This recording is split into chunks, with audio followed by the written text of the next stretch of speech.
What's up, everybody? This is Concrete Zebra with Craftmaster Productions and Studio One Tutorials.com. And today we're going to be going over a Mick Jenkins EP tutorial.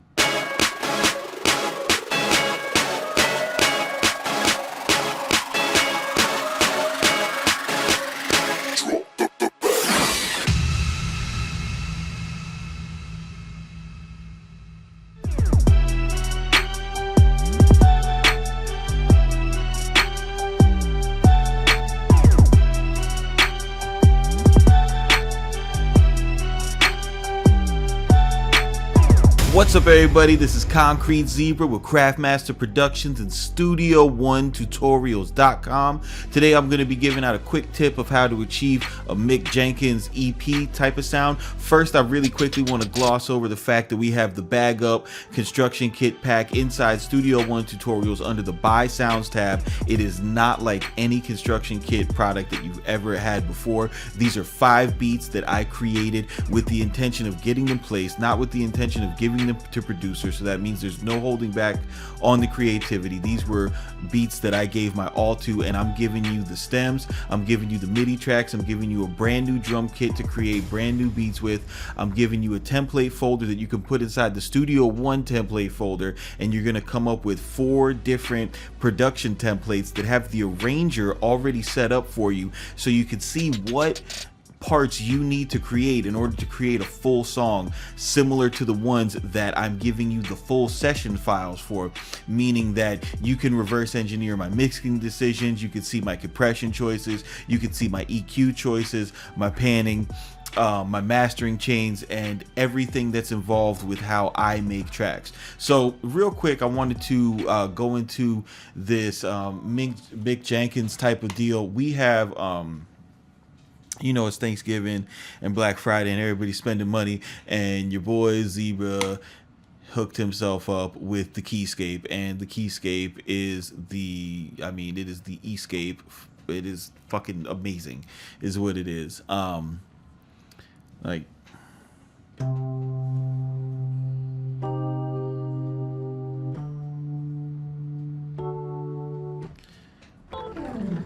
this shit's bad as fuck. So as soon as I heard the custom Rhodes, I was like, all right, we're gonna be doing some Rhodes tutorials, and this is a request I've had since a while ago. I just never got around to, because a lot of his stuff, like the Rhodes on it, is really good, and I haven't really liked my Rhodes plugins for it. So to get this type of sound, and this is from one of his older tracks. I think the track is called Jazz, but this is a technique that could be applied to any instrument that you play keys or chords with.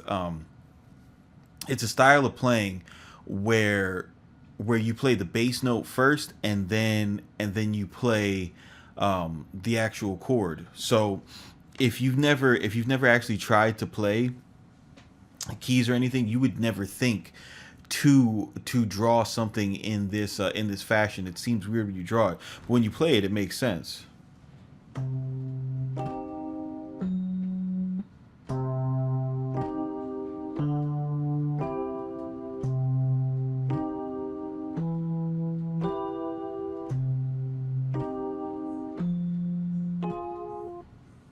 So knowing that, if you just play the root note as your bass note for your chord progression, you can sound just really stale and vanilla. So the you know, the attitude and the vibe comes from switching up the bass notes. Now, in order to write, even if you're not good at playing keys like me, like I suck at it, but even if you're not good at it, you could still have workarounds. Like, for example, what I like to do is I'll write like the bass note part. So I'll come up with something like this, where I'll be like,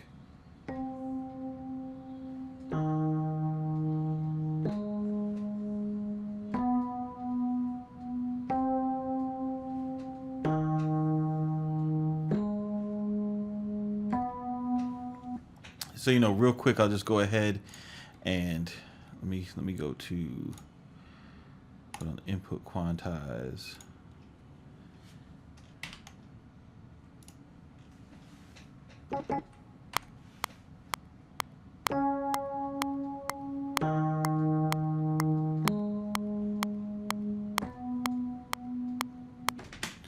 All right, so I know they have this here. Now I could go ahead and just kind of start fleshing this out.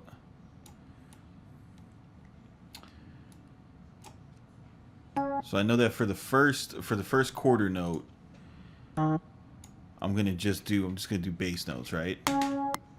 So it'll be, or maybe it'll be the half note. Let's try the half note. All right, and now I can go ahead and add my chord progression on top. So for when you're working like this and you have your bass note switching up from your, when you're using the bass notes to guide the chord progression, I should say, you don't have to do this elaborate chord progression. You could just switch in between two chords, which is what I'm going to do, which is what I intend to do here. I'm going to write in a C minor chord. We're in the key of C minor.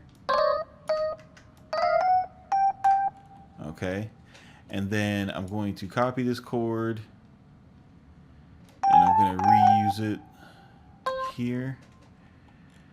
And then for this guy, I'm going to use my 5 chord, because the 1 and the 5 chord resolve really well to each other. And if you guys are having trouble with any of the terminology, you could go to studio1tutorials.com and check my YouTube playlists out in the beginner section, and it'll bring you back to a playlist that has all of my previous music theory tutorials, and you could kind of get caught up to speed with that.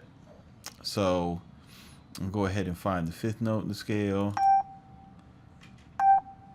and then draw in 3.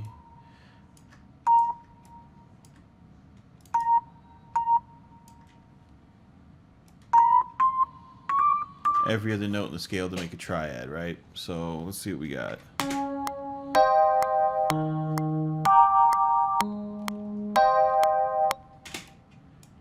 All right, so that,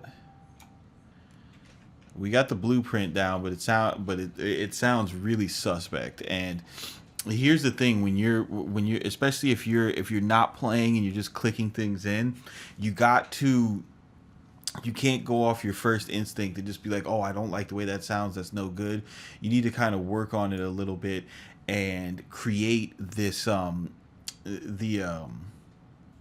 effect of somebody playing it, and that's going to be through inversions and messing with your velocity like so. So I'm gonna highlight these top 2 notes, and I'm gonna go ahead and press shift down and bring them to a lower octave. I'm going to do the same thing over here, highlight these 2, press shift down, and I'm going to do the same thing right here, highlight these and press shift down, and see what I get.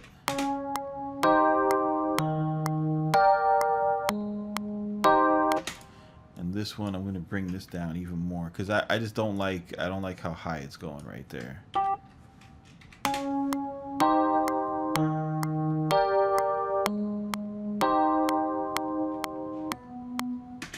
This I'm going to drag out the whole way like a sustain pedal's holding it.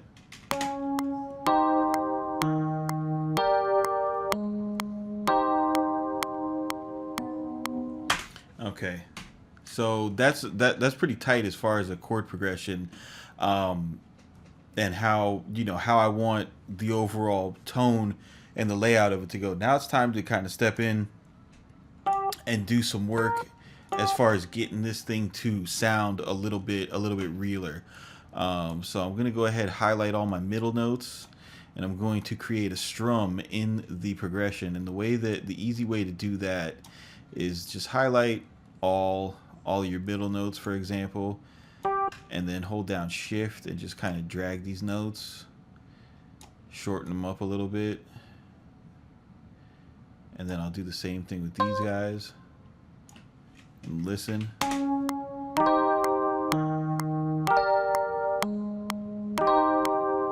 Okay, that's all right. I'm just gonna shorten these up a little bit.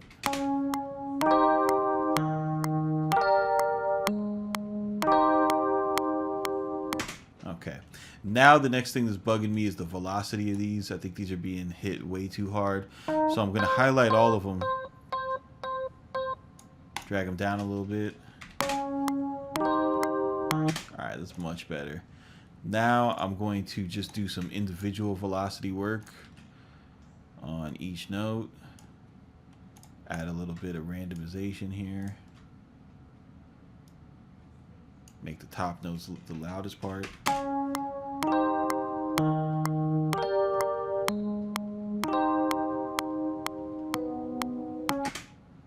Alright. Then I'll bring down, the bass notes are kind of banging, so I'm going to just bring those down.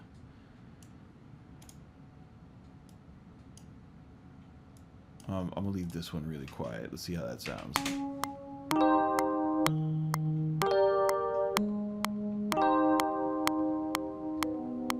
Yeah.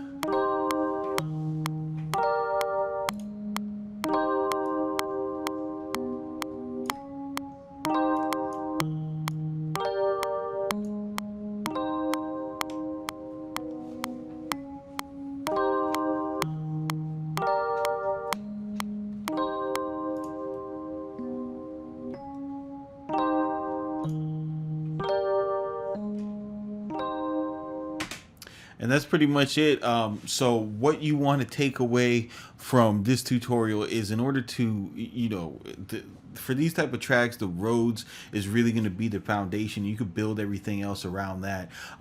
You know, you just want to make sure that you take the time to go ahead and adjust your velocities. You want to make sure you take the time to create your strums and really just lock in and make sure that each one of these notes that are hit are unique, because the way that these tracks are coming into fruition is not, I don't believe that it's people programming it. I think it's talented people playing it. And if you want to make that, but you're not necessarily adept at playing Rhodes and keys in general at that level, you want to be able to replicate it and reverse engineer it, which is, you know, what I do a lot on this channel.